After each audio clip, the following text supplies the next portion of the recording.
Seja muito bem-vindo a mais um episódio GovCast, o seu podcast sobre governos. E a nossa convidada de hoje é uma mulher que tem a política no DNA. Desde pequenininha ela aprendeu o quanto é importante a discussão sobre políticas públicas para a vida da sociedade no geral. Seja muito bem-vinda, Rafaela Lupion. Muito obrigada, satisfação estar aqui. Agradeço, Vitória, Priscila, a oportunidade de trazer minha mensagem, saudar a todos e a importante informação atinente às políticas públicas, que realmente faz a diferença na vida das pessoas e é através desse trabalho que a gente visa obter uma cidade melhor e que a população também tenha uma vida mais digna, com mais segurança e com mais qualidade de vida. Muito legal. E antes da gente começar, a gente tem um presente para te dar, que inclusive foi a Pri que fez. Ela é nossa muito artista obrigada. aqui do GovCast, foi feito com muito carinho para você. Ai, que honra, que alegria! Olha só, que linda! Rafaela Lupion e aqui a família. Olha aqui, muito linda. Muito obrigada pelo carinho, viu, meninas? E vou te dizer, viu?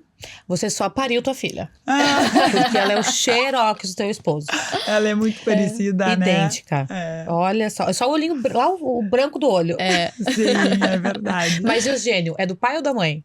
Do pai também. Ah, meu Deus. Ah, meu Deus. Só o tipo sanguíneo que é Então da mãe. você tem que fazer mais um, então.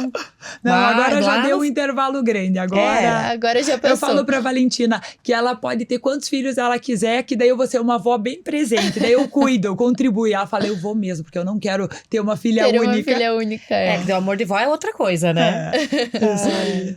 Rafaela, é um prazer imenso ter você aqui com a gente. Mais uma vez, obrigada.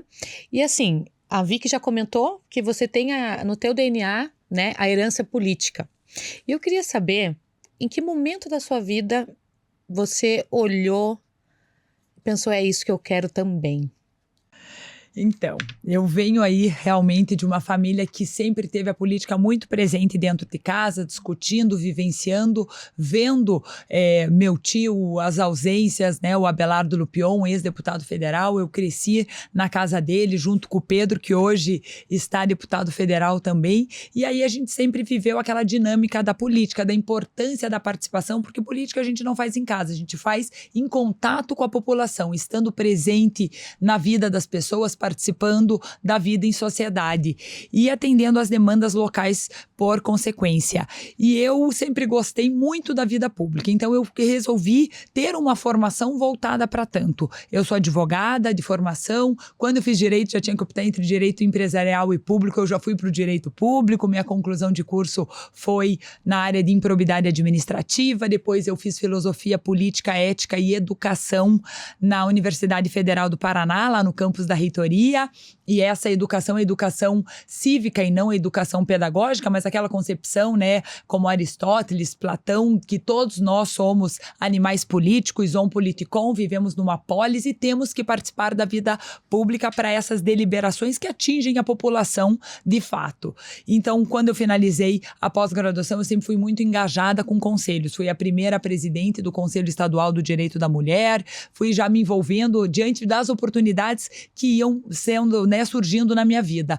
Fui também conselheira do SEDECA, que é o Conselho da Criança e do Adolescente. Voluntariamente estou no CONSEG da área central, que é o Conselho Comunitário de Segurança Pública, deliberando, discutindo, pensando acerca de segurança pública para o bem da minha região, da minha cidade. E aí a vida foi me conduzindo para essa formação. Fiz ciência política na Espanha, tive uma oportunidade de estudar lá em Madrid e depois, por conta até do meu currículo, fiz um application para fazer um curso de implementação de políticas públicas nos Estados Unidos, que lá aprendi, vivenciei questão de homeless, pessoa em situação de rua, patrulha em carro de polícia no tocante à segurança pública, saúde, educação, e fui observadora internacional de uma eleição. Então essas oportunidades foram sendo conquistadas e trilhadas. Eu acho que a vida, assim, vão surgindo oportunidades, né? E depois trabalhei na Casa Civil também 8 anos anos fui coordenadora legislativa, e aí já me envolvi com a OAB,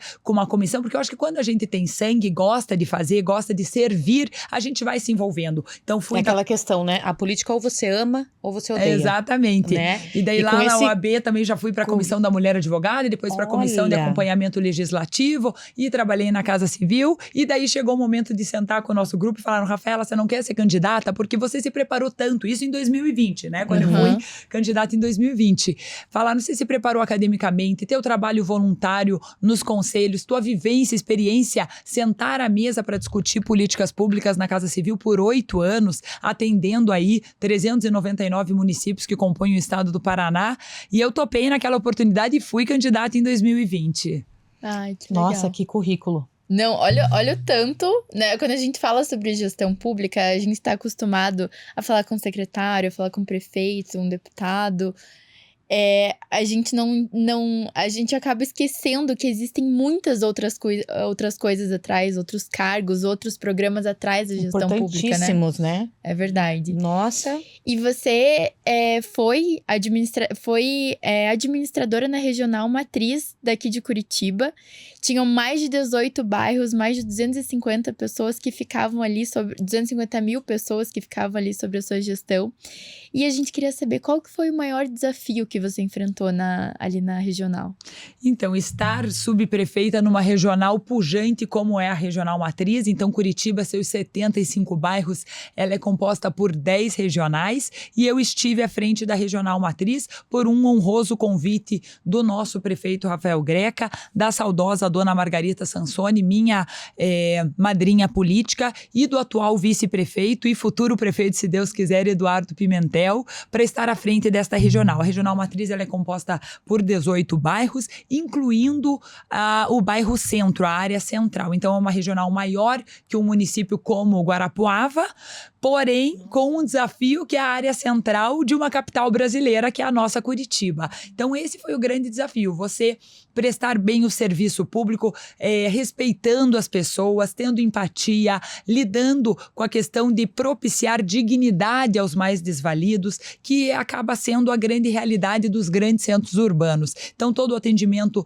da ação social na área central, a questão de segurança pública, também atender aos comerciantes, aos moradores da região, todos os seus pedidos, as demandas que a nós chegavam, e que eu atendi as milhares das demandas a mim apresentadas, sempre com muita empatia, com muito respeito e visando, né, resolver de acordo com o interesse público, que este é sempre o que a gente busca para realmente fazer a diferença na vida das pessoas, prestar um serviço que venha a somar para a nossa cidade.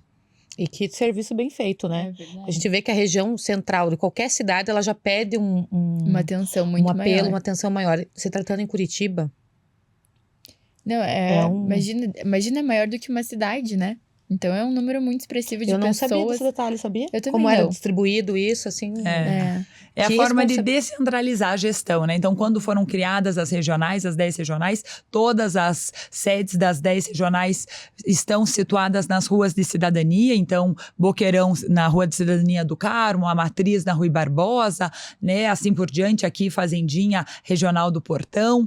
Então, qual que era o intuito? O intuito é descentralizar para facilitar para a população. Então, se precisa de um serviço, aglomeração de serviços, a área central. E para você respeitar o morador que reside naquela região, ele não ter que se deslocar, por exemplo, do Tatuquara até a Matriz para um serviço junto à prefeitura. Então, tem todos os serviços ali, os principais serviços que a população requer o atendimento, seja do âmbito do governo do estado, como Sanepar, Copel, Instituto de Identificação, né, na ocasião de uma identidade, e até mesmo os serviços da prefeitura. Um núcleo da Coab no tocante à habitação, núcleo de educação para vagas em CMEIs, núcleo de finanças para retirada de carnê de IPTU, enfim, para facilitar o serviço da prefeitura para a população de uma forma geral. Ah, muito bom. E assim, Rafaela, durante a tua gestão ali à frente da Matriz, a gente acompanhou que teve um esforço muito grande, um trabalho voltado para a revitalização de espaços públicos. Sim. Um deles foi ali o cuidado com o... Como é que é o nome? Sacolão? Sacolão da família. Sacolão da família. Isso, foi ampliado. Foi ampliado. E como que isso resultou para a população que utiliza esses espaços?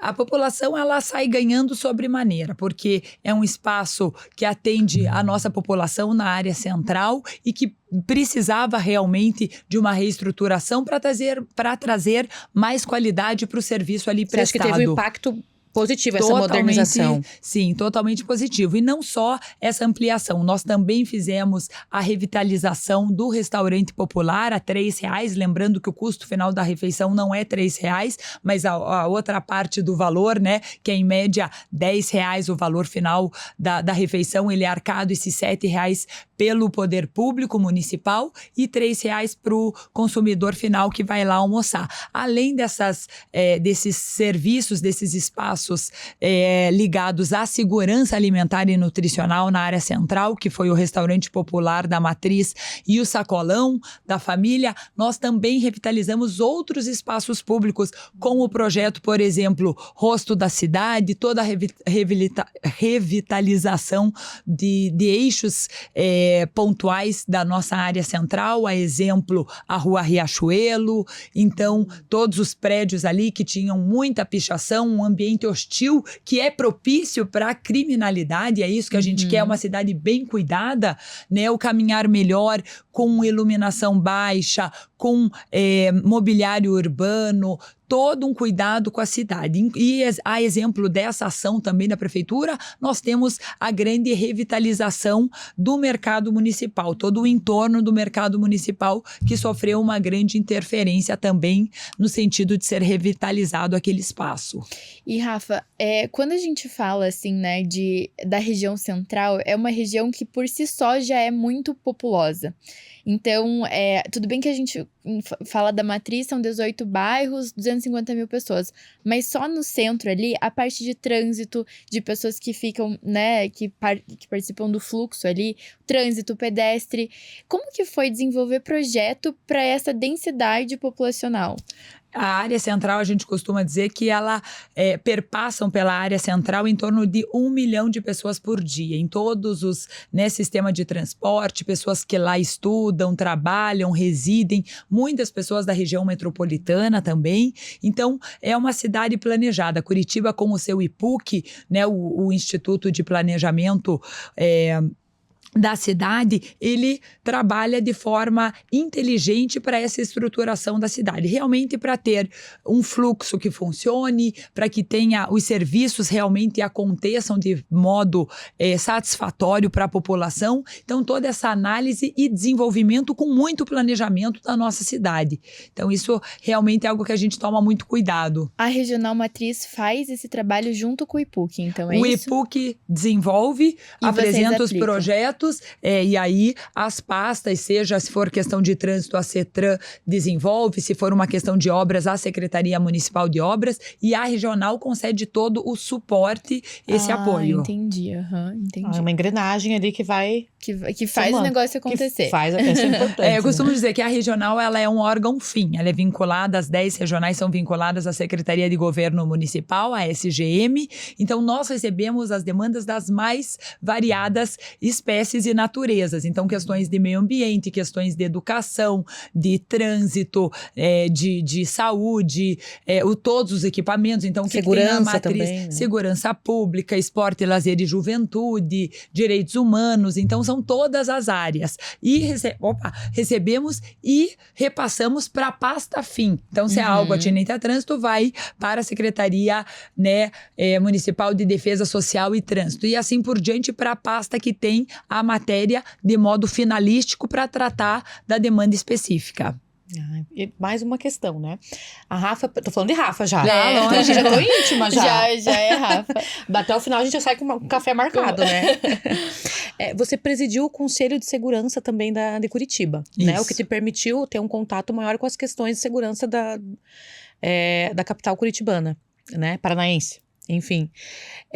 Conta pra nós algum projeto que você implementou, que você achou que fez um um diferencial, né? Acredito que tenham sido vários, né? Mas Sim. conta um ou dois pra gente. Então, em 16 anos de trabalho voluntário nesse sentido, realmente foram muitas ações. O mais bacana é esse engajamento da sociedade com as forças policiais, né? A segurança pública, ela é de responsabilidade de todos nós. Claro que as forças policiais atuam na linha de frente, mas é impossível você ter o olhar do poder público através de seus homens, dos homens que compõem as forças de segurança pública, em frente de cada casa, de cada comércio, em cada esquina, em cada rua da nossa cidade. Humanamente impossível, né? Exatamente. Então, a população tem que fazer a sua contribuição. O olhar, aquele vizinho que zela pelo outro, comunicar. Não podemos ter subnotificações. Por quê? Porque a estatística da criminalidade, a polícia, ela age de acordo com números. Então, se eu estou tendo uma série de ações na região norte da cidade, eu não vou deslocar meus homens para a região sul,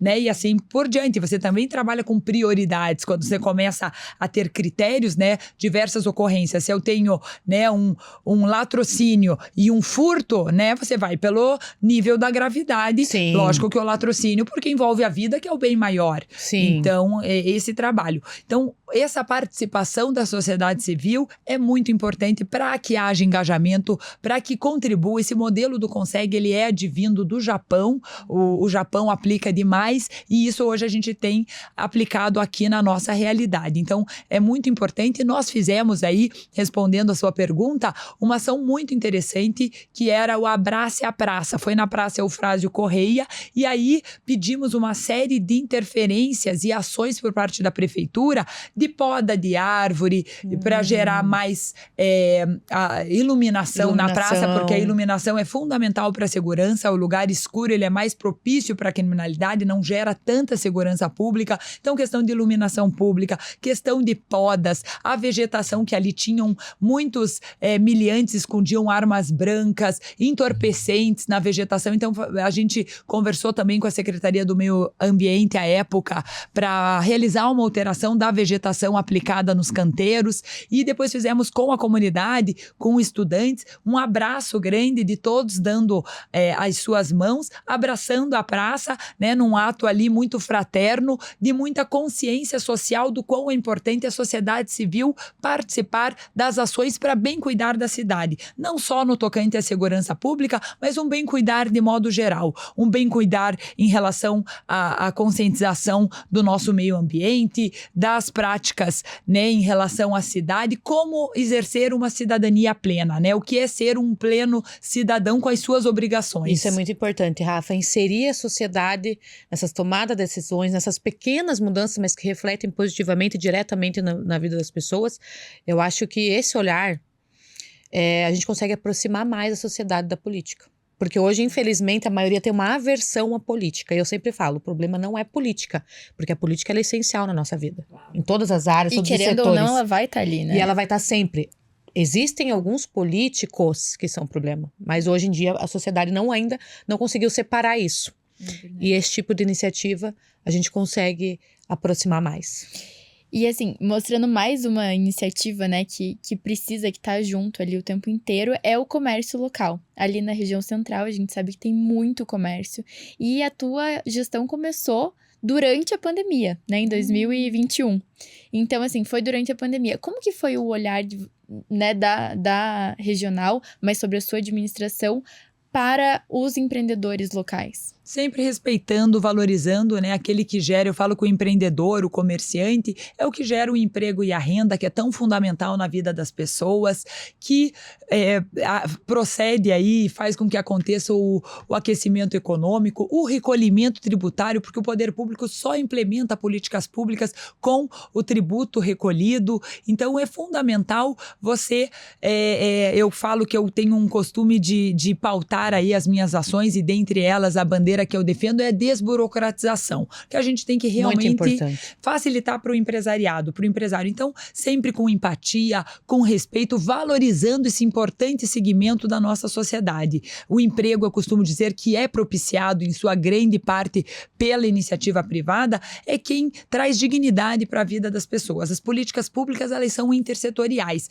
Então, a qualificação da pessoa no mercado de trabalho é fundamental, principalmente para o jovem que vai ingressar pela primeira vez no mercado de trabalho. Então, ele estar capacitado com liceus de ofício, com oficinas específicas, esse preparo ele é fundamental para que essa pessoa ingresse com mais segurança e com mais conhecimento da área específica em que vai atuar. E o trabalho dignifica por quê? Porque as políticas são intersetoriais. Quando você tem dignidade dentro da casa, o pai e a mãe de família, ou independente do núcleo familiar, cada núcleo é composto de uma maneira, num formato, mas para a pessoa idosa, para a pessoa adulta, seja ela idosa também, jovem ou idoso, honrar com as suas contas, porque as contas chegam, as pessoas têm suas obrigações para honrar. O desemprego gera o quê? Um desespero que pode desencadear um alcoolismo, pode desencadear uso de drogas, que pode desencadear violência contra a mulher, Lei Maria da Penha, que pode desencadear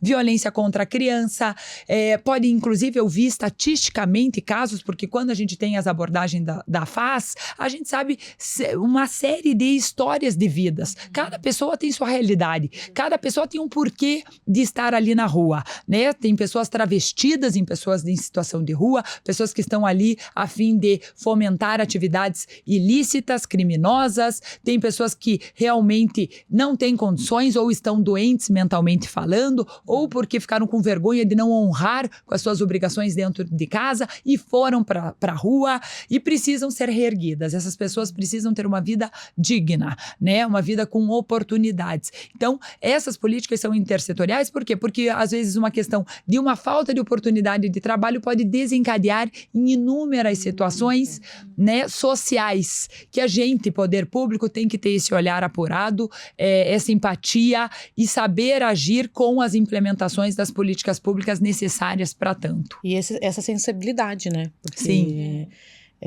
A gente pensa, grosso modo, porque tá ali porque quer. E é bem isso que ela falou, mas a gente não sabe os porquês. E toda ação vai ter uma reação e são elas inúmeras, né? É verdade. E muito importante todo esse pensamento. Claro. E as famílias também são compostas em diversos formatos, né? Muitas famílias hoje, a gente tem observado um número extremamente elevado de diagnósticos de pessoas com TDAHs, né? Crianças com síndrome, autistas. Então, assim, o trabalhar essa pauta também. Às vezes uma família que tem condições já tem dificuldade com tantas terapias, o custo que importa, né? E as pessoas mais vulneráveis também têm que ter esse suporte, esse olhar por parte do poder público. A pessoa idosa também é algo que eu quero trabalhar sobremaneira, porque hoje em dia a gente verifica na nossa sociedade brasileira que não há uma valorização da pessoa idosa, diferente de um modelo como no Japão, que quando um idoso vai proferir sua fala, é um momento de sabedoria, é um momento de, né, explanar seu conhecimento, e aqui no Brasil a gente vê muitas linguagens pejorativas em relação ao idoso, idosos tendo sua pensão, sua aposentadoria subtraídos por filhos, por genros, por netos, ou porque estão desempregados, ou porque não querem trabalhar, ou porque estão viciados em entorpecentes e precisam daquele recurso, e a vida digna daquela pessoa que trabalhou uma vida inteira, ele não goza naquele momento. E muitas vezes é abandonada.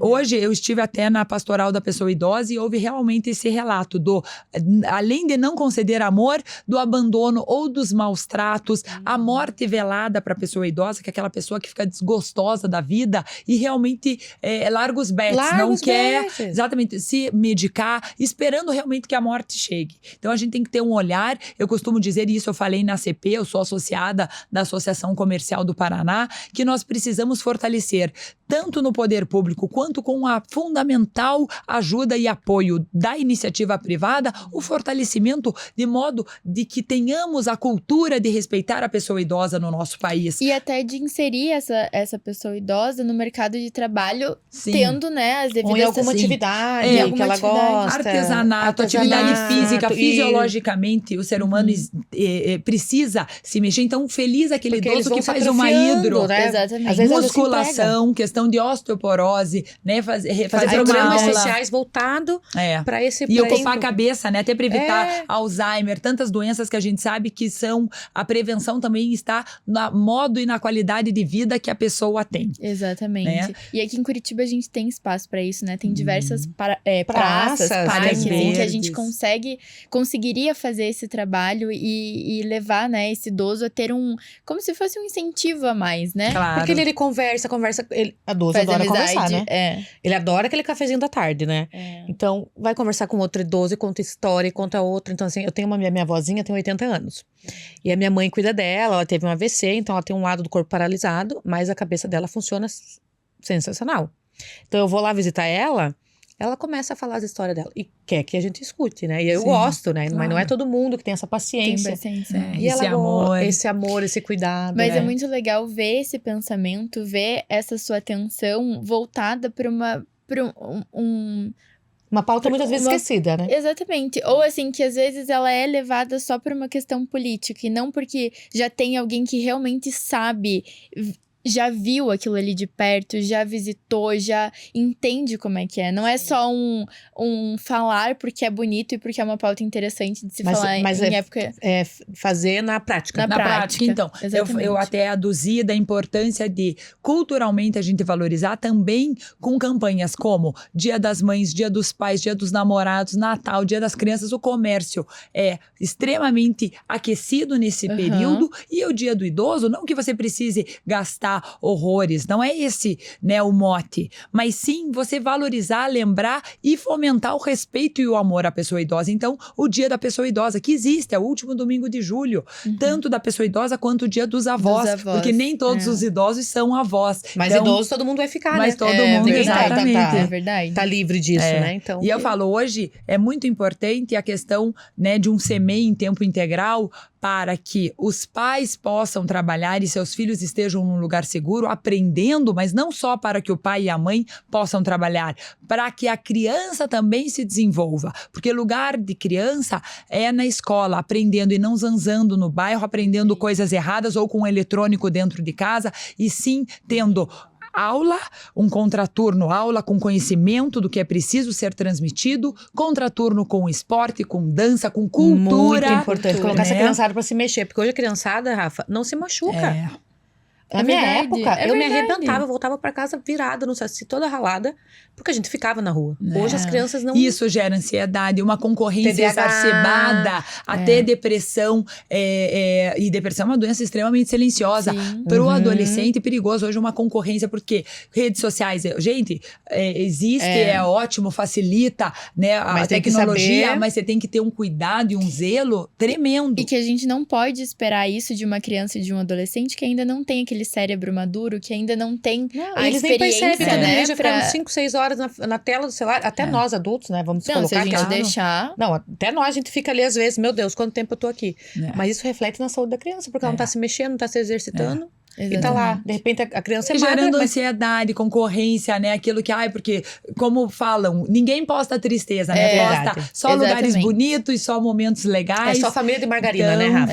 Exatamente. A rede social tem essa ilusão, né? Então, trabalhar isso na mente dos nossos jovens, das nossas crianças, é muito importante. E, inclusive, você falou muito da parte da cultura, essa parte de respeitar os mais velhos, de saber... sobre política, de aprender a importância da política, de levar para casa, porque muitas crianças levam os assuntos para casa e em casa são ouvidos. Então, assim, essa parte de mudar a cultura, de você fazer com que a criança realmente esteja naquele momento e esteja utilizando aquele momento para uma coisa muito boa, para mudar, às vezes, talvez os pais não tenham a cultura de respeitar os idosos, mas a criança aprende aquilo ali na escola, num CMEI, e ela vai, na hora que ela vê alguma coisa, ela já vai falar, epa, o que tá acontecendo? O que eu achei, a Rafa falou muito da questão do Japão, o que eu acho muito legal lá também, que lá não tem zeladora nas escolas. Os próprios alunos organizam a bagunça deles. É uma disciplina, né? Eu acho sensacional. Protocolo que é respeitado e seguido. E é um exemplo para nós. Eu costumo dizer que além da creche, do CMEI em tempo integral, hoje a nossa realidade e a população idosa vai crescer sobremaneira nos próximos anos, em especial na região sul do Brasil. Então a gente precisa trabalhar essa política pública com um olhar apurado, com projetos e atendimento a essa população específica, inclusive com centro-dia. A gente sabe o quão custoso é um idoso para você, aqueles que podem se dar ao luxo de ter um cuidador ou um lar para que essa pessoa tenha atenção, o carinho devido, e o centro-dia exerceria esse papel que uma creche faz para a criança. Uma creche dos idosos. Olha, Centro-dia é o nome. Centro-dia. Você já passa existe o dia, ou não? existe. Inclusive o Asilo São Vicente de Paula presta esse serviço ali no Cabral. Então a Não pessoa sabia, você fica sabia? de Eu também manhã não. e Não no final conhecia. do dia o familiar, né, busca o idoso. O familiar leva lá o idoso, manhã e Mas passa esse- o mas esse é um dia e a serviço pessoa pode pago? trabalhar? Não, o asilo ele dispõe de modo gratuito, né? Lógico que tá. o que eu digo é que existe tanto da iniciativa privada, já o serviço de centro-dia, e a necessidade da gente fortalecer e desenvolver no poder público. Né? entendi. Como a aham. creche. Porque tem muitos idosos que não podem ficar em casa, Com porque certeza. vão mexer com gás, ocasionar um acidente doméstico, não se medicar. Vão sair na rua sem voltar pra Às vezes casa. você tem Alzheimer, exatamente, não tem esse Olha que legal, discernimento. Rafa, que Muito legal. legal. E às vezes o familiar não pode trabalhar porque tem que cuidar do idoso. Exatamente. Eu vejo pela minha mãe. Claro, minha mãe hoje não quer trabalhar, passou dos 50 anos. Mas hoje a vida dela, 24 horas, eu entendo, é a minha avó. É. E assim, de 10 Nossa, eu filhos, nunca a tinha única que parado cuida pra da minha, pensar da nisso. minha avó é a minha mãe. E por mais que ela tá sobrecarregada, ela não larga a veinha dela. É, então. Ela é a veinha dela, sente falta. Às vezes algum filho busca a minha avó pra alguma confraternização Algum Dia das Mães, e pai, que daí todo mundo é filho. Meu Deus, será que a família tá vendo isso? Ai, gente, eu falei, né? Eu falei, a verdade tem que ser dita. É que o papo tá tão Ei, bom aqui, cara. Olha, eu fazendo conflito familiar rápido do céu. Parece que a gente tá aqui num chá Ah, conversando. no grupo da família me removeram. Mas é verdade que isso acontece em várias famílias, É né? verdade. Então, e a pessoa fica ali refém, não consegue, né? Então, essa iniciativa, olha, Muito parabéns. Isso é algo que a gente precisa pensar, né? Desenhar. Desenvolver, aprimorar, já existe hoje, mas a demanda vai crescer sobremaneira. E é algo que nós precisamos pensar e fortalecer essa política E de pública. repente também não esperar a pessoa chegar num nível de dependência. de dependência, né? Uma faixa etária X já começa a fazer uns trabalhos, Sim. né? Aí quando vai ficando mais idoso, vai ficando melhor ainda, né? Sim, eu quero ser aquela exatamente. idosa maromba, tá? Que Deus te abençoe. Nos abençoe, Nos eu também, você tá abençoe, eu malhando, também. que eu sei. É isso. Ai, ai. E assim, Rafa, melhorar a prestação de serviço é o pilar primordial do gestor público, Sim. né? E na tua gestão, qual foi a melhoria que vocês fizeram, né? Voltado para atendimento ao público, à sociedade. Diversos atendimentos sendo aprimorados para que tenhamos mais qualidade de vida das pessoas. Então, um sistema de transporte público com mais respeito ao consumidor final, ao usuário, né? Todo esse atendimento da segurança alimentar com os projetos que nós implementamos, horta urbana, essa qualidade de vida. Porque a partir do momento que você emprega a boa prestação do serviço público, que o poder público tem a oferecer para a sociedade e a sociedade se beneficia, ela vai estar vendo essas vantagens acontecerem de fato na ponta. Então, a boa comida na mesa, que a gente sabe por estatística que até está diretamente ligado com qualidade de vida, precaução de doenças, isso tudo é muito importante para a nossa população. A questão da ação social, um tratamento com dignidade, com mais equipamentos, eu falo que isso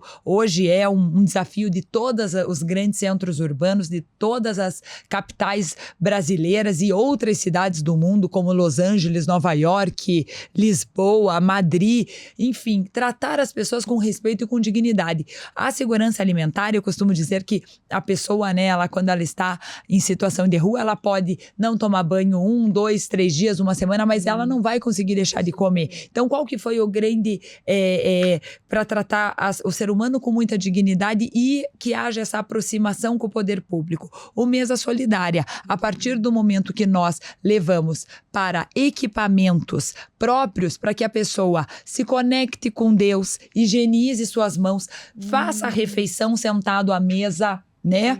Que já é uma ação de dignidade. Exatamente, não coma com sol, com chuva na cabeça. Então vai comer ali seu alimento que foi elaborado com toda a segurança alimentar no tocante ao manuseio. Ela vai se conectar com as pessoas, a abordagem ali, porque além de profissionais da ação social e da segurança alimentar, também temos da área da saúde, e cada um no seu timing, no seu momento, primeiro, quinto, quarto, 20º, 50º dia, vai se abrir. Olha, eu tenho problema com drogadição, preciso de tratamento, vai ser direcionado. Eu quero ser inserido no mercado de trabalho, vai ser direcionado. Qual que é a tua área de aptidão? Gastronomia, hotelaria, construção civil. Então, essa triagem, né? Essa aproximação. Porque quando a pessoa está na praça, como tem muitas entidades que procedem entrega da comida na praça, né? A pessoa está na defensiva, ela vai comer com o sol, com a chuva na cabeça, não vai ter a dignidade de vida. Acontecem, às vezes, de tantas entidades entregarem comida, que quem recebe vai escolher, dessa daqui eu quero o frango, dessa eu quero a carne, dessa eu quero o aipim. O arroz, o feijão, a farofa, eles vão ficando. E aí gera o quê? Entupimento de bueiros, questão de zoonoses, rato, barata, pombo, desperdício de comida. É até uma questão, Rafa, que eu vi que criticaram o prefeito Rafael Greco. Atrás. Né? Porque, tá proibindo de entregar comida. Só que o pessoal não pensa que é isso. Você comer na rua, jogar comida, você vai favorecer a como é que fala? Proliferação de insetos, né? Zoonoses, Então, o pessoal não tem noção disso. Acho que eles têm que procurar os órgãos competentes. E regulamentar, né, a forma de fazê-lo. Porque quem chega e entrega, nem a vigilância tem controle do manuseio desse alimento. E às vezes como uma que ele é boa ação elaborado. pode desencadear ali uma crise de... Como que fala? Intoxicação alimentar. Pois é, e daí irão todas essas pessoas, 100 pessoas que receberam uma marmita para o sistema público de saúde, para uma UPA, um gargalo. né? E os que ainda conseguem ir, né? Tem aqueles que também não conseguem ir. Porque você vai sobrelotar, às vezes não tem disponível, né? Para 100 pessoas, enfim. Então, esse cuidado, esse zelo, até o controle do manuseio, da forma da segurança alimentar. A merenda não pode ser reutilizada na escola pública no dia seguinte, né? Um restaurante, uma atividade comercial tem toda uma regulamentação, um protocolo a seguir no tocante à comida, né? Distribuição, tudo isso, reutilização. Tem um protocolo a seguir. E a origem, né, do manuseio, dessa questão também desse alimento. A gente entende a boa vontade, né? Mas tem que seguir esse protocolo até para a segurança do pessoal, né? E desperdício de comida também, né? Porque Com acaba certeza. ocasionando, não é porque o Brasil, o Paraná é celeiro do mundo. O mercado, né, do mundo, não podemos ter... Vamos devagar, né, gente? Vamos... É isso mesmo. Por isso que é importante a gente analisar bem que a gente vai depositar nosso voto de confiança, né? Tudo certinho, pra gente ter certeza que essas pessoas vão ser atendidas da melhor forma possível. E outra coisa, que tudo isso é pensado. Porque quando a gente fala sobre gestão pública, quando a gente fala, por exemplo, em entregar o alimento na praça. Eu, particularmente, nunca tinha levado em consideração que um dos argumentos para não entregar na praça seria o caso de entupimento de bueiro. Eu também não. O caso de zoonoses. O caso de pegar a marmita, isso eu quero e que eu não quero largar o resto, desperdício de comida. Então, assim, são muitas coisas. Além do prefeito, né, o gestor, ser um gestor, você tem que pensar quem você coloca, porque ele vai distribuir essas funções, né, para subprefeitos, para secretários, e esses secretários vão contratar pessoas da confiança deles, então... É toda uma escala, né? Tem todo um porquê atrás dessa ação, né? Exatamente. E que é importante na hora de escolher um gestor, porque tem que ser uma pessoa que saiba que vai colocar ali, não vai colocar amigo, que não vai colocar pessoas, às vezes, que não despreparadas, que não têm essa qualificação técnica, não entendem do assunto como um todo. Então, realmente, é uma questão muito importante. E, Rafa, eu já te acompanho nas redes sociais já há algum tempo, alguns anos até, e eu vejo que você tá sempre muito ligada, antes até da regional de ser administradora ali da matriz, mas também durante a sua administração, durante a sua gestão ali na regional, você participou de muitas ações sociais. E de todos esses projetos, qual foi o que mais te encantou, assim, o que mais te marcou? Eu tenho um carinho muito especial, né? A ação social é algo que eu aprendi só para contextualizar dentro de casa. Eu tenho um grande exemplo que é a minha bisavó Hermínia Lupion, que foi, né, esposa do então governador do estado, Moisés Lupion. O avô foi o primeiro governador do estado, antes eram interventores nomeados, e pelo sufrágio universal, seu avô foi governador? Meu bisavô, governador Moisés Lupion. Eu vi que você postou alguma coisa lá em Brasília de Atos Vulcão, que eu tenho um hotel com esse nome, eu já fiquei nesse hotel lá. Isso. Olha, Olha, artista realmente plástico. não tem como você fugir, né, Rafa? A política tá mais Tá na do que... veia. Imagina, desde o bisavô. Ela respira política. E a avó, antes mesmo, né, de ter E essa... seu marido médico, né? Meu marido é médico. Pra ele tudo, ele apoia? Como é que é? Apoia. Já me conheceu inserida nesse meio. Então, Nesse meio, que bom. E a avó foi, né, não foi uma figura ilustrativa de primeira-dama. Ela sempre foi muito engajada, com um olhar social muito apurado. Antes de existir, né, uma fundação de ação social, toda essa política pública voltada para ação social, que foi fundada pela minha madrinha, né, Dona Margarita Sansoni, na década final de 40, início de 50, a minha bisavó, como primeira-dama, mas muito atuante, já tinha esse olhar. Então, eu tenho isso dentro de casa, essa importância de ter esse olhar humano, essa empatia, esse respeito pelas pessoas. E a avó foi quem criou o Lar das Meninas, ali na Jacarezinho, nas Mercês, que hoje é o Museu da Vida. Também foi fundadora da Casa do Estudante Universitário, que é a mãe dos ceuenses, a dona Hermínia Lupion, para receber, não tínhamos tantas universidades no interior do estado, e os jovens vinham do interior para estudar aqui na capital, Curitiba. E ela fundou essa casa para acolher, inclusive residiu nessa casa o ex-governador Orlando Pessutti, o ex-governador José Richa. Então, é um espaço ali ao lado do passeio público. Então, esse bem-fazer social. Eu participo do Natal Solidário, e aí respondendo a tua pergunta, que é uma ação muito bonita que a gente faz com parceria de empresários cristãos que têm como fundamento, como propósito também de vida, servir e ajudar ao próximo. Então, fazemos uma ação linda de recolhimento, de concessão de amor, né? A gente se doar ao próximo, e é no final do ano, uma época que a gente também fica aí com o coração mais mole, mais sentimental. Na época, e conta com a gente, Rafa, que a gente puder divulgar aqui, buscar também doações, a gente adora fazer esse tipo de projeto, né? E tem grandes parceiros, só tá cada vez tomando proporções maiores, mais pessoas do bem engajadas. É uma ação que não acontece só em Curitiba, também de modo centralizado em outros municípios aqui do nosso estado do Paraná. E eu tenho muito orgulho de fazer parte da construção desse projeto.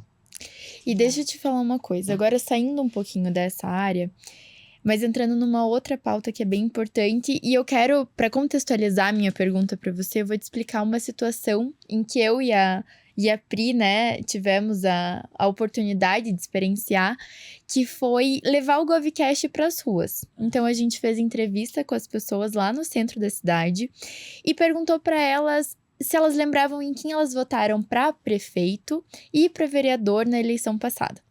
E a resposta foi como a gente não esperava, né, na quantidade, mas que muitas pessoas não lembravam em quem elas votaram para vereador nem para prefeito, ou não votaram porque achavam que... tiveram várias pessoas, né, que responderam que não votaram porque a votação de presidente que era importante. Teve um que falou assim, eu não votei para prefeito nem vereador, só voto para presidente. Porque prefeito e vereador não era uma eleição importante. E assim, tendo em vista essa mentalidade, se você pudesse conversar com essas pessoas e explicar para elas, o que você diria hoje, né? A gente tá agora na reta final, na última semana da eleição para prefeito e para vereador. Então, se você pudesse falar alguma coisa, o que você diria para as pessoas que ainda estão em dúvida se devem ir votar ou não? E para as pessoas que ainda não sabem como escolher um prefeito, qual conselho você daria para essas pessoas? Eu diria que o exercício da cidadania é fundamental, né? Volto para o início da nossa fala, em que a gente vive numa polis. Na cidade, e as políticas públicas refletem diretamente na vida das pessoas. E justamente é o vereador e o prefeito quem está mais próximo da população. É aquele que faz o atendimento primário, aquele que está acessível, que conhece a realidade local, se tem uma erosão na rua, se tem uma árvore que está correndo risco de ter sua queda, que vai gerar um transtorno, né, um problema até de segurança local, se tem uma rua que precisa de sinalização vertical ou horizontal, até para evitar tragédias no trânsito e levar segurança para a região, e assim por diante, todas as pautas, seja política pública atinente à saúde, à educação, à segurança pública, a uma boa iluminação da cidade, é esse cuidado primário e próximo, quem tem é o prefeito e em especial o vereador, que é aquele que está próximo da população e que o representa de modo mais direto. Exatamente, é o grande para-choque, como a gente costuma dizer. Então, exercer a cidadania é fundamental. Eu falo para quem se reporta a mim e fala, olha, Rafaela, eu estou descrente, estou desgostoso, não faço questão de votar, não voto, ou voto nulo, voto em branco, eu falo, olha, as 38 cadeiras aqui no nosso exemplo da Câmara Municipal de Curitiba, elas serão ocupadas. O chefe do Poder Executivo, o prefeito, também uma pessoa vai ocupar aquela cadeira. E se você não participa do processo democrático, exercendo a sua cidadania e votando em quem você acredita que é a melhor pessoa, com a melhor qualificação, com as melhores propostas, você não terá de quem cobrar. Você não terá a porta para bater e falar, olha, eu votei no senhor, na senhora, eu acredito que precisa agir de tal forma, temos tal demanda para que haja melhorias. Então você não tem de quem cobrar, porque você não participou do processo, né? E da mesma forma em relação ao prefeito, né? Exatamente. Você concedeu que outros deliberassem por você. E você não participou do processo democrático, então você não pode reclamar, porque você não fez a sua parte como cidadão. Então, o que é fundamental? É bem escolher. Eu digo para as pessoas, falo, gente, a cena mais triste, graças a Deus isso não acontece em Curitiba, porque temos uma cidade, inclusive, que é modelo de limpeza pública, e os nossos garis começam daqui a pouco estão começando a varrer lá, tá começando daqui a pouco, né? A varrição, 5 da manhã, e a abertura dos colégios eleitorais se dá às 7 da manhã, e acabam varrendo. Mas a cena mais triste, isso acontece, a eleição é municipal em todos os municípios desse gigante Brasil. Aquela cena de candidatos que já não respeitam a concepção ambiental de limpeza pública, entupimento de bueiros, tudo aquilo, e incompetentes também que não entregaram seu material em tempo hábil e despejam santinhos na frente das escolas. Vira uma sujeira, não, né? É um tapete de... Nossa! E assim... O mais triste é o eleitor que pega aquele papel do chão, não conhece a pessoa, não conhece seu preparo, não conhece sua formação, não conhece suas propostas. Eu já fui esse eleitor. Tá vendo? Uma pessoa instruída, né? Bem nascida, com informação, pega o papel, não sabe do... Mas eu não tinha informação. Eu era assim, ó, vou te falar... Eu comecei a me interessar pela política tem uns 2, 3 anos. A Vicky já é apaixonada há muito mais tempo. E eu comecei a me envolver nesse cenário e hoje eu amo, né? E hoje eu instruo os meus filhos. Hoje eles sabem qual que é a função do vereador, de um prefeito, porque eu expliquei. Inclusive eu falei que se dentro da política tivesse uma pastora, ela seria a pastora. Porque agora todas as pessoas que passam Deixa eu contar por esse episódio nós... bem rapidinho. Eu voltando do aeroporto, peguei um Uber... E parou no sinaleiro, alguém foi entregar um santinho, o papel do candidato a prefeita. E o homem, não quero. Olha, se fosse qualquer papel eu pegava, mas de política eu não pego. E eu no banco de trás. Aí baixou a pastora da política. Baixou o santo em mim. Baixou o santo em mim. Eu falei, por quê? Não, porque é tudo faria do mesmo saco, porque é isso, começou E eu fiz uma lavagem cerebral naquele homem. Aquele homem não ia votar. Aí eu peguei ele na dor do filho dele de 2 anos. Falei, você tem filho? Tenho, de 2 aninhos. Eu falei, olha, por mais que você seja avesso ao tema política, ele vai fazer parte da tua vida, sempre da vida do teu filho, papapá. Comecei a explicar pra ele tudo, né? E ele, tá, mas eu não votei em vereador, eu não sei nem onde achar, onde é que eu acho vereador? Eles não sabem onde achar vereador. Eu falei, mas você não votou. Como é que você quer achar o vereador? Tá, mas me diz aí, como é que eu acho o vereador? Perguntou pra mim. Entendeu? Eles não sabem nem onde achar. Ter esse acesso, hoje a gente tem a facilidade das redes sociais, das redes né? sociais. Que era uma pauta. De você conseguir conectar ali. A Câmara dos Vereadores tá lá, tá aberta, ela é aberta ao público, as pessoas podem entrar. Não, isso que eu falei pra ele. Horário político, redes sociais e a pessoa que tá na ponta. Então, quer dizer, ninguém tá frequentando a região onde ele mora. Ninguém tá frequentando. Então, ele teria, não, olha, tem um representante que é muito atuante aqui no bairro, conseguiu asfalto na nossa rua, fez tal melhoria, destinou emenda para tal projeto. Então, pelo visto, né? Aí reclamou do atual gestão e papapá. Eu falei, que tem que fazer protesto. Eu falei, mas como que você se acha no direito de protestar por algo que você não participou? Você foi omisso. Eu falei pra ele. Você foi omisso na hora de votar. Como é que você quer agora reivindicar alguma coisa? Mas é meu direito. Papapá. E no final das contas, vai votar ou não vai votar? Ele vai votar. Viu? Parabéns. Um abraço pro Uber, esqueci o nome dele. Até mencionou no Instagram, adicionou o GovCast, que eu falei, siga o GovCast, que você vai ficar por dentro de tudo. Claro. Então, assim, essa informação é fundamental. Eu tô fazendo lavagem cerebral, porque é verdade. E eu falo assim, a política só muda quando a sociedade se envolve. É verdade. Não adianta a gente querer mudar o mundo e se a gente não faz o mínimo, quer saber em quem votar. Por exemplo, aqui a Rafa veio com um currículo exemplar, que ela é envolvida e expert na política, isso sem sombra de dúvidas. Não é uma aventureira, Não né? é uma aventureira. E hoje, eu vou falar por mim, não vou falar nem por terceiros, mas eu muitas vezes votei por ver, quem você vai votar? Pai, você vai votar no fulano? Vou. Não sei quem lá, um cantor famoso falou pra votar. Vou votar porque ele tá falando pra eu votar. Eu já fui essa pessoa também, mas hoje eu vejo... Tem uma consciência política muito mais apurada, né? Igual, né, a pessoa que falou, eu só voto pra presidente. Tá, mas o presidente vai lá na tua cidade resolver tua rua? Tua segurança? Não. Exatamente. Então, por isso que é importante ter candidatos assim, né? Até quero estender e fazer uma pergunta pra você, Rafa. O que você vislumbra... Nossa, eu falei tão bonito agora. Nossa, gente, que chique. Pro futuro, pro vereadores e vereadoras desse Brasil todo, né?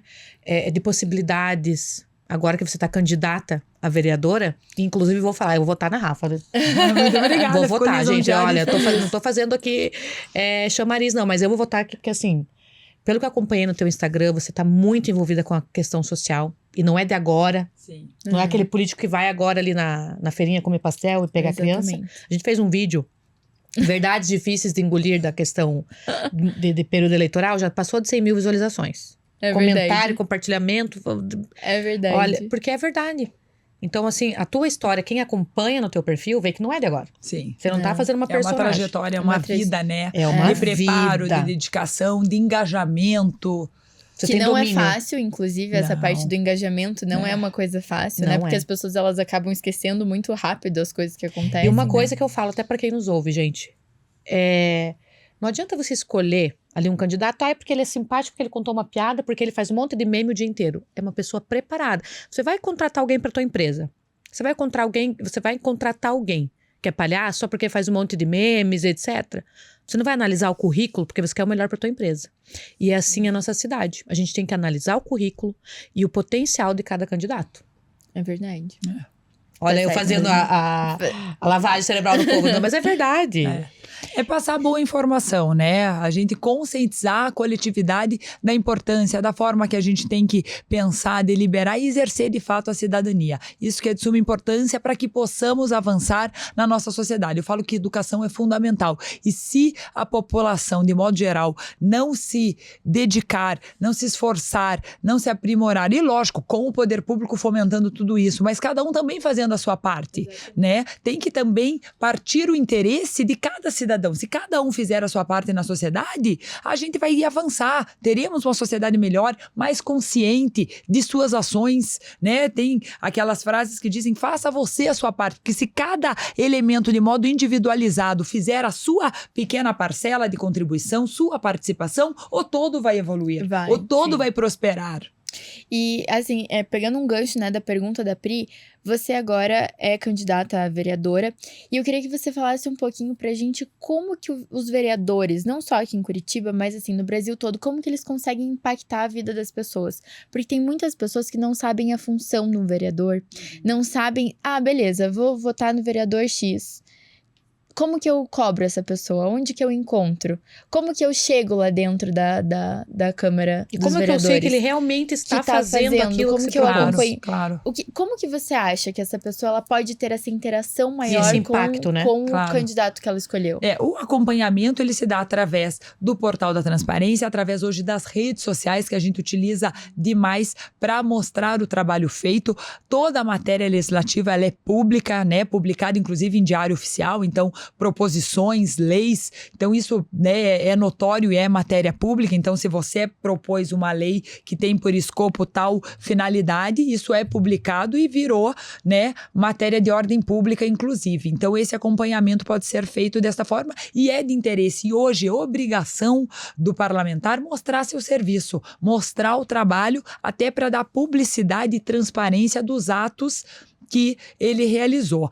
O acesso à casa é pública, então os gabinetes, eu falo, né, os gabinetes têm que ter portas abertas, não existe porta fechada dentro de uma casa de leis, que é uma casa da população, para que todos tenham acesso, através também das sessões plenárias, das audiências públicas que são lá realizadas, e o grande papel do vereador é legislar e fiscalizar o executivo. Então essa legislação são leis que são elaboradas visando o interesse público, né? E esse interesse que tem que ser perseguido para fim de mudar a vida das pessoas. Então, esse é o grande propósito. E a fiscalização do executivo, com todo o seu orçamento. Se o poder executivo, a prefeitura, de fato, está agindo com coerência, com probidade, com retidão, perseguindo o interesse público e fazendo realmente ações que mudem para melhor a vida das pessoas. Então, todo essa análise e esse controle fiscalizatório da ação do Poder Executivo. Por quê? Porque tem muitas matérias que são de competência privativa do chefe do Poder Executivo, ou seja, só o prefeito pode propor. Não pode um vereador, né, se comprometer a apresentar um projeto de lei que seria vício de iniciativa. A iniciativa é própria do executivo e não do legislativo, que tem por escopo, por exemplo, a criação de um hospital. Quem tem dotação orçamentária, para tanto, é quem vai executar, que vai exercer a gestão do município que foi eleito democraticamente para tanto, né? Então, isso é uma matéria de competência privativa do chefe do Poder Executivo. Como tem muitas pessoas que desconhecem as competências também de acordo com as esferas de governo. Governo federal, governo estadual e governo municipal, sob pena de incidir em vício de origem. Então, por exemplo, nunca você vai discutir numa Câmara Municipal um assunto como aborto, porque o aborto está no Código Penal e é de matéria federal. Então, é o Congresso que vai deliberar. Assim como, né, uma questão, um imposto que não seja de competência municipal, imposto que é uma de competência estadual e assim por diante. Então, você tem que saber o que é de competência de cada esfera para que você também não proponha um projeto que vai incidir em vício de origem. Muito Além do importante. vício de iniciativa, né? Respeitando cada um com o seu papel aí na divisão dos poderes. Isso é verdade. E Rafa, para a gente encerrar aqui, né? Qual mensagem você gostaria de deixar para os curitibanos, especialmente para esse público que está começando agora a se interessar pelo tema política? Eu gostaria de dizer que é de fundamental importância esse amor, essa paixão, esse envolvimento pela nossa cidade. E isso é política. É você pensar na cidade, como você pode contribuir. E quem faz e implementa as políticas públicas são os seus gestores, são os seus parlamentares. Então, essa conscientização de exercer a cidadania de modo responsável, bem escolher os seus representantes, para que tenhamos pessoas com capacidade, com conhecimento para bem administrar a cidade. Eu costumo dizer um exemplo que até o chefe do Núcleo de Políticas sobre Drogas da CESP, da Secretaria de Estado de Segurança Pública do governo do nosso estado do Paraná, o Dr. Renato Figueroa, delegado de polícia, ele explanou na conferência de políticas sobre drogas. E ele aduziu sobre um estado lá no Canadá, um distrito, que liberou entorpecentes há 8 anos atrás de modo irrestrito. Poderia consumir heroína, cocaína, K9, K4, droga sintética, maconha há 8 anos atrás. Moral da história, passados 8 anos, este distrito canadense foi recordista em mortes por overdose no mundo. Revogaram, voltaram atrás. Agora eu pergunto a todos vocês, quantas vidas, quantas famílias foram destruídas, quantas mortes ocasionadas por uma irresponsabilidade do poder público, de um legislador que tramitou um projeto desse e os seus pares, seus colegas aprovaram e o executivo sancionou e virou lei naquela região. Então, quanto sofrimento ocasionado, mortes. Então, assim, esse é o tamanho da importância de termos bons gestores. Isso impacta diretamente na vida das pessoas. Então, essa conscientização para que tenhamos prosperidade, para que tenhamos uma vida com dignidade, para que tenhamos uma vida com qualidade de vida. As pessoas não estão aqui para sobreviver, estão aqui para viver e viver com qualidade. E essa qualidade de vida, essa dignidade, essa segurança é fundamental que tenhamos pessoas comprometidas e bem preparadas visando tal fim. Então, se envolvam, se informem, queiram o melhor para a sua cidade e eu costumo dizer que você votar é assinar uma procuração. Saiba para quem você está outorgando essa procuração, para que bem lhe represente e para que você possa cobrar no futuro.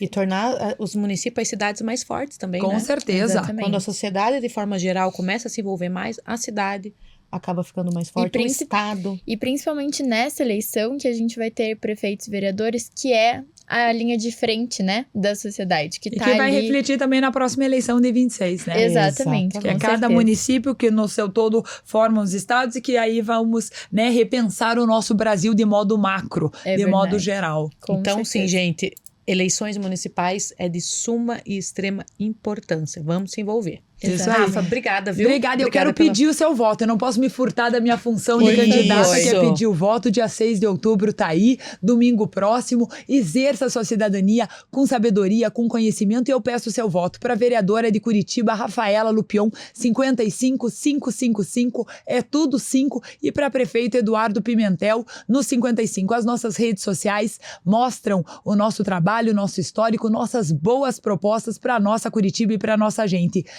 @Rafaela Lupion e @Eduardo Pimentel. É tudo 5 e muito obrigada pela oportunidade de estar aqui com vocês. Obrigada Nós a que você, agradecemos e a porta da casa que está sempre aberta Rafa. Exatamente. para trazer muita novidade aqui. Sobre Amém, gestão muito pública. obrigada. E sucesso, boa sorte, Deus abençoe. Para todos nós, amém. E muito obrigada, Rafa. Foi um prazer imenso ter você aqui falando um pouquinho mais pra gente aqui sobre gestão pública.